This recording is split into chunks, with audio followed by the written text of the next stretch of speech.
So benchmarking, really helps organizations ensure that they're paying competitively in the labor markets in which they operate. Whereas pay equity is really internal looking, and it's the practice of ensuring that employees' compensation is based on legitimate, compensable, non-discriminatory factors. So things like skill, effort, responsibility level, working conditions.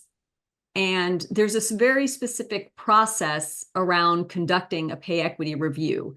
It involves a statistical regression analysis, and it's specifically designed to determine if demographic characteristics, so things like gender or race or ethnicity or any other demographic characteristics, are statistically related to compensation once we've accounted for legitimate compensable factors that we would expect to drive pay differences. So things like what role someone is in, how long they've been with the organization, how long they've been in their role, what their performance is.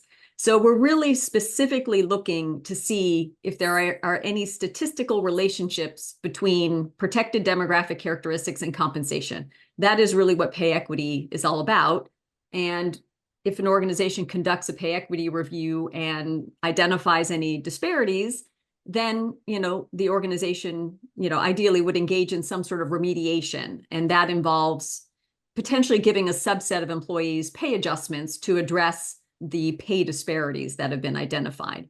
So whether an organization is market competitive or is paying equitably, those are really two separate but both important questions. And ideally, an organization will want to ensure that its compensation is both market competitive and internally equitable. And I think those two together, making sure that you pay equitably and that your compensation is in line with the market, will enable you to be more transparent, right? To me, that's really one of the core foundations of pay transparency. Is it's hard to be transparent about pay if you're not sure you're paying equitably and you don't know where you sit relative to the market.